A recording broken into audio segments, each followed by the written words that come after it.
আসিফ ভাই আর ফারাজ ভাই, আপনাদের দুজনের কাছে কোশ্চেনটা সেটা হচ্ছে যে আহ, আমি ওদেরকে একটা মানে আয়াত তুলে ধরেছিলাম যেখানে বলা হয়েছিল যে আল্লাহ সবকিছু জোড়া জোড়া সৃষ্টি হয়েছে।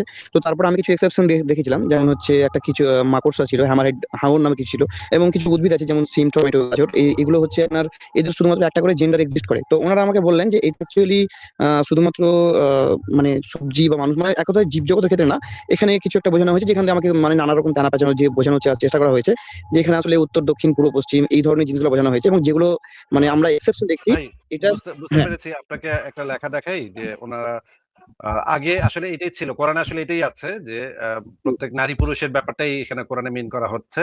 কিন্তু ওনারা করছে কি, এখন আয়াতের অর্থ চেঞ্জ করে ফেলছে। এখন বলে যে সবকিছু বলতে এখানে আসলে নারী পুরুষ বোঝানো হয় না, এখানে প্রকৃতির সমস্ত কিছু বোঝানো হয়েছে, এই যেমন ম্যাটার, ডার্ক ম্যাটার, এগুলা। কিন্তু ওইখানেও সমস্যা আছে।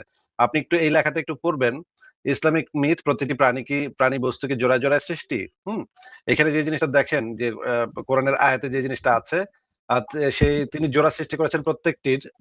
তারপরে বলা আছে যে প্রত্যেক বস্তুর জোড়া জোড়া জোড়া সৃষ্টি করেছি, সবকিছুকে জোড়া জোড়া সৃষ্টি করেছি।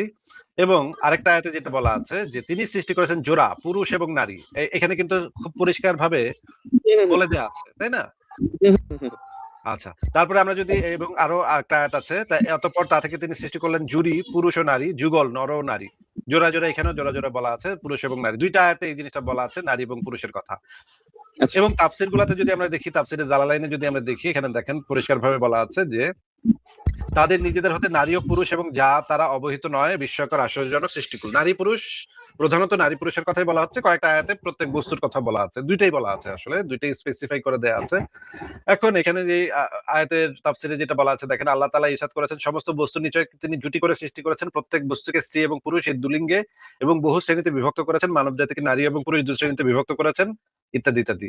আহ এবং জীব জগতের ব্যাপারেও এখানে বলা হয়েছে যে জোড়ায় জোড়ায় সৃষ্টি করা হয়েছে। এই যে দেখেন এখানে বলা হচ্ছে তাফসির ইবনে কাসিরে যেটা বলা আছে, তিনি জোড়ায় জোড়ায় সৃষ্টি করেছেন উদ্ভিদ এবং ফসল, ফলমূল ও গাছপালা এবং মানুষ। মানে প্রাণীগুলোর কথা বলা হচ্ছে, উদ্ভিদ এবং প্রাণীকুল। কিন্তু অনেক উদ্ভিদ পাওয়া যায়, অনেক প্রাণীও পাওয়া যায় যেগুলা জোড়ায় জোড়ায় না, সেগুলোর একটাই লিঙ্গ। আহ যদি আমরা এই জিনিসগুলো দেখি, তাহলে এখানে দেখেন পার্থেনোজেনেসিস এবং অন্যান্য যে উদাহরণগুলো আছে, হাইড্রা থেকে শুরু করে তারা মাছ, পলিপ, জেব্রাফিশ, কিছু ধরনের গোধা এবং স্যালামান্ডার, এগুলা হচ্ছে এক থাকে, এবং একই শরীরে নারী পুরুষ উভয়টা থাকে, এরকমও পাওয়া গেছে। তো এটার সাথে মিলছে না, কোরআনের সাথে এই নারী পুরুষের এইটা মিলছে না। তারপরেও যদি আমরা তাদের কথাও ধরে নিই যে সব বস্তু বোঝানো হয়েছে এখানে, তাহলেও প্রবলেম আছে, তাহলে আরো বড় প্রবলেম আছে। দেখেন অনেকগুলা পার্টিকেল আছে, যে পার্টিকেল গুলার কোনো পজিটিভ নেগেটিভ নাই। অনেকগুলা পার্টিকেল আছে নিউট্রাল, যেমন ধরেন নিউট্রন। নিউট্রন হচ্ছে সম্পূর্ণ চার্জহীন এবং নিরপেক্ষ। হ্যাঁ, এবং এগুলো জানি ভাই। হ্যাঁ, এগুলো জানি। এবং আচ্ছা, নিউট্রন আছে, নিউট্রনের কণার কোনো বৈদ্যুতিক আধান নেই। এবং আরো আরো আছে, আরো ফোটন হচ্ছে আলোক কণা, এটা হচ্ছে সেলফ কনজুগেট পার্টিকেলস। এটাকে এটা নিজেরাই নিজেদের প্রতিকণা, হ্যাঁ। হুম, হুম।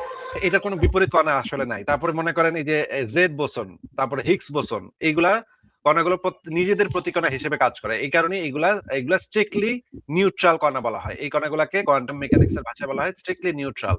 তারপর গাণিতিক যদি আমরা অসঙ্গতি বের করি, সেখানেও গাণিতিক অসঙ্গতিও আছে। এখন দেখেন এই যে আহ উপ পারমাণবিক কণা এবং জোড়া তত্ত্বের অসারতা, এই চ্যাপ্টারের ভিতরে বৈদ্যুতিক আধানবিহীন নিরপেক্ষ কণার কথা আছে, স্বপ্রতিসম কণা আছে, সেলফ কনজুগেট কণা আছে, এবং তাহলে সবকিছু এটার ভিতরে পড়ে না। এবং একই সাথে চীনের একটা ধারণা ছিল, এই তাও ধর্মের যে ধারণাটা ছিল, তাও ধর্মের যে ধারণা, আপনি যদি তাও ধর্ম নিয়ে একটু পড়ালেখা করেন, দেখবেন তাও ধর্মে এরকম একটা কনসেপ্ট ছিল। কোরআন আসলে মূলত এই তাও ধর্মের যে প্রাচীন চাইনিজ যে তাও ধর্ম, সেই তাও ধর্মের কনসেপ্টটা কপি করছে। কিন্তু কপি করতে গিয়ে যে প্রবলেমটা করে ফেলাইছে, সেটা হচ্ছে সব বস্তুর ভিতরে জোড়া পাওয়া যায় না। যদি এটা নারী পুরুষ না হয় বস্তুও ধরি, তাহলে এটা ভুল। হুম, তো এটা তো আরো ডার্টফুল, আপনার কথা শোনা যাচ্ছে না। ভাই, আমার কথা শুনতে পাচ্ছেন না? এখন আবার শুনতে পাচ্ছি, বলেন। যাই হোক, এটা তো আমি বুঝলাম। এবার আমি আমার মেন পয়েন্টে চলে আসি, সেটা বলেই আমি বেরিয়ে যাবো। সেটা হচ্ছে যে কোরআন, এই যে মানে এখনকার যারা মুসলিম আছে বা মুমিন আছে, এরা যে প্রত্যেকটা কথা কথা বলে দেয় যে ভাই ফিঙ্গারপ্রিন্ট কোরআন থেকে বের হয়েছে, বিগ ব্যাং কোরআন থেকে বের হয়েছে। আমার কনটেক্সটটা হচ্ছে যে কোরআনকে কি আধুনিক যেভাবে বুঝতে হবে, নাকি শুধুমাত্র সেভাবে বুঝতে হবে 1400 বছর আগে যেভাবে সাহাবীরা বুঝেছিল? কারণ তখন যদি নবী মোহাম্মদ যদি ওই সাহাবীদেরকে বিগ ব্যাং বা ফিঙ্গারপ্রিন্টের কথা বলতো, তাহলে তো ভাই তখন তো কেউ বিশ্বাস করতো না, মানে এটা তো একটা মানে মনে করতো যে এটা আসলেই পাগল। তো তো এটা কি তখনকার না, কেন মনে করবে? কেন মনে করবে? আসলে পাগল মনে কেন মনে করবে? কোরআনে এমন অনেক কথা আছে না যে যেটা তখনকার দিনে পাগলামি টাইপের ছিল। কেন মোহাম্মদ কি নিজের পালিত পুত্রের বউকে বিয়ে করে নাই? পালিত পুত্রের বউকে বিয়ে করছে, তখন তো সাহাবীরা পর্যন্ত এটা নিয়ে কথাবার্তা বলছে, তাই না?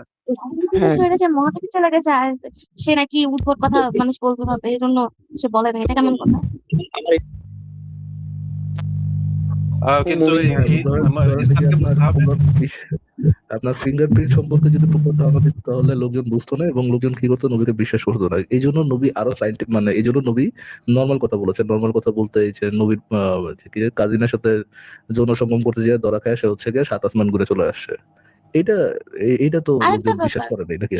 এই যে ভুলভাল কথা ওদের তো বলেছে, এই সবচেয়ে জন্য বড় দাবি হচ্ছে ওরা তো ভুলভাল কথা বিশ্বাস করতো তখনকার মানুষ, এই জন্য ভুলভাল কথা বলে গেছে নবী, যেহেতু নাইলে তো বুঝবে না, নাইলে তো বিশ্বাসই করবে না মোহাম্মদ রে। আরে মোহাম্মদের মানে বিশ্বাস করানোর জন্য মোহাম্মদের মোহাম্মদ কত কিছু জানতো, যে সূর্য আরশের নিচে গিয়ে সিজদা করে, এটা বলে গেছে। কিন্তু মানে এইটা বলা যেতে পারে, ডাউটফুল ভাই, এটা বলা যেতে পারে যে সূর্য রাতের বেলা আল্লাহর আরশের নিচে গিয়ে সিজদা করে, ইবাদত বন্দেগী করে, সকালবেলা উঠার হুকুম পাইলে আবার উঠে। এটা বলা যেতে পারছে, এরকম একটা উদ্ভট কথা বলা যেতে পারছে, আর মানে বিগ ব্যাং বলা যেতে পারে নাই, না? ভালোই, ভালো ভালো, খুব ভালো।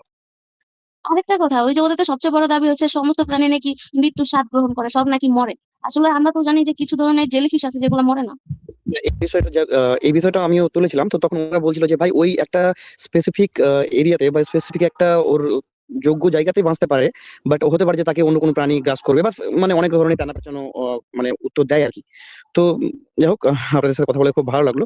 আর আমি খুব ডিসঅ্যাপয়েন্ট হয়েছিলাম এটা ভেবে যে ওনারা যখন আমাকে ক্লেম করেছিল যে ভাই ফারাজ ভাইকে, আতিফ ভাইকে প্লিজ কাইন্ডলি বলিয়েন, মানে আমাকে এক প্রকার তাচ্ছিল্য ভাষাতেই বলেছিল যে আপনার যদি কোনো ক্ষমতা থাকে তাহলে ওদেরকে একটু বলিন যেন আমাদের লাইভ একটু আসে। আমরা ওনাদেরকে হাত পা জোর করে, ওনারা আসে না, আমরা গেলেও আমাদেরকে অ্যাড করে না, কারণ ওনারা আমাদেরকে ভয় পায়। সো এই ওদের লাইভে জায়গাটা আমি মানে আপনি দর্শক যদি কয়জন হয়? আপনি যদি নেক্সট টাইম যান তাহলে বলেন যে হ্যাঁ ফারাজ ভাই আসতে অবশ্যই রাজি আছে, এবং ফারাজ ভাই এসে 1 to 1 মিনারের সাথে তার দিনে কথা বলতে চায়। ফারাজ ভাই আপনাদের কথা রাজি হয়েছে, আপনি বলেন যে আমি রাজি। হ্যাঁ, কি জন্য রাজি? যে মিনারের সাথে 1 to 1 তার দিনে কথা বলবো। ঠিক আছে হ্যাঁ ভাই? ওই নাকি একটা ইনসাইড থাকে, ওরা বেশ কয়েকজন থাকে, ওরা নিজেদেরকে ওই ফিলোসফিক্যাল জম্প বলে, যাই হোক এটাই না বলে। না, ওদের তো যে ঠিক বাবা আছে। আছে, ওদের যে দয়াল বাবা কেবলা কাবা আছে, ওদের যে খলিফা, ওদের পেজে যে খলিফা ঘোষণা করছে যাকে, সেই খলিফার সাথে ফারাজ ভাই কথা বলতে চায়, এটা জানাই দেন। আচ্ছা, ঠিক আছে, থ্যাংক ইউ ভাই আমাকে অনেকটা সময় দেওয়ার জন্য। আর আমি আচ্ছা কিছু মনে না ভাই, একটু হোল্ড করেন, একটু হোল্ড করেন। আপনি কথা বলতে থাকেন, আমি আপনার একটা জিনিস দেখাই দিই। আপনি কথা বলতে থাকেন, আপনি যাওয়ার পরে আপনি এই ভিডিওটা বসে বসে একটু দেখেন। হ্যাঁ, আপনি কথা বলতে থাকেন, কিছু কথা বলতে থাকেন, আমি একটা লিঙ্ক দিচ্ছি আপনাকে। ফারাজ ভাই তো এই যে 1-1.5 বছরের বেশি ধরে বলতেছে যে ওর সাথে কথা বলতে চায়।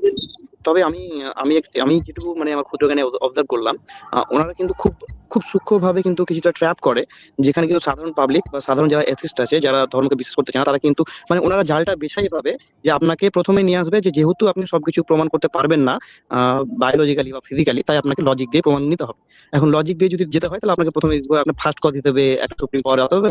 আর সুপ্রিম পাওয়ার যেহেতু হচ্ছে, তাই আল্লাহকে আপনাকে বিশ্বাস করতে হবে। আর যেহেতু আল্লাহ আছে, তাই আজগুবি ঘটনা যেগুলো আছে, যেমন ওই চাঁদ দুভাগ হওয়া বা ওই নীল নদ দুভাগ হয়ে যাওয়া, এইগুলো সাইদিকে আপনাকে চাঁদে দেখা, সাইদিকে চাঁদে দেখা, তাই না? সব ঠিক হয়ে গেল আমি সব। আমি ওনাকে বললাম যে ভাই লজিক্যালি তো এটা প্রবলেম, এটা হলো আমি মেনে নিলাম, কিন্তু ভাই আমাকে প্র্যাকটিক্যালি তো কিছু প্রমাণ দিতে হবে, আমি এটা বিশ্বাস করবো কিভাবে? তো তখন বলে ভাই এটা তো যেহেতু আপনি প্রথমেই স্বীকার করে এসেছেন এক কিন্তু জায়গায় যে কিন্তু সুপ্রিম পাওয়ার লজিক্যালি এটা কিভাবে হয় ভাই? লজিক্যালি তো এটা হয় না। এটা মানে আসলে এটা এটাই লজিক না, ওরা কেউ হচ্ছে ফ্যালাসি ইউজ কেউ করে আর হচ্ছে। কেউ গলা মোটা করে বললেই তো সেটা লজিক হয় না ভাই। গলা মোটা করে বলার সাথে তো আসলে যুক্তির সেরকম কোনো সম্পর্ক নাই। হ্যাঁ আর সেটা তো আমি তাছাড়া ওদের কথাই থাকে এরকম যে আপনি যেহেতু অমুকখানে আপনি যুক্তি ব্যবহার করতে পারেন নাই, আপনি যুক্তি ছাড়াই মেনে নিছেন, তাহলে আমারটাও মেনে নেন, আমারটাও যুক্তি লাগবে না, তাই আমারটাও মেনে নেন। এবং আমারটা কোনটা মানবেন? শুধু আল্লাহরই মানবেন, আর কাউরে মানবেন না। ওনাদেরকে প্রমাণের কথা বলতে গেলে ওনারা বলে যে ভাই আপনার দাদুর দাদু যে এক্সিস্ট করতো তার কি কোনো আপনি ফিজিক্যাল প্রমাণ দিতে পারবেন?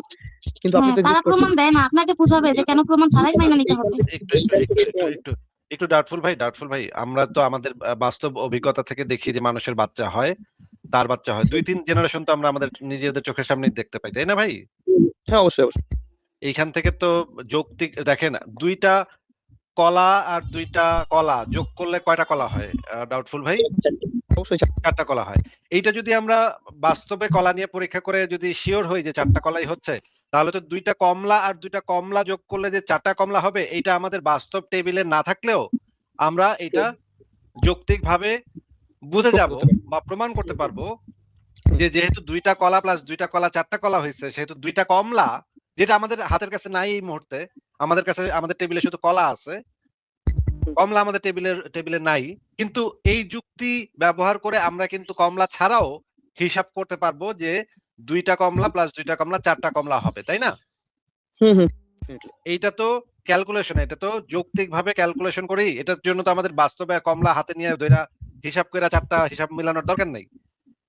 তারা যদি আমাদের এই যে আপনাকে যে বলছে দাদার দাদা দাদা দাদা সে বেটায় ছিল কিনা, সেটা তো আমাদের লজিক্যাল কনক্লুশন যে আমরা চোখের সামনে 2-3 জেনারেশন দেখতে পাইতেছি যে বাচ্চা হইতেছে, তারও বাচ্চা বিয়ে হইলে বাচ্চা হইতেছে, বা বিয়ে ছাড়াও বাচ্চা হইতে পারে।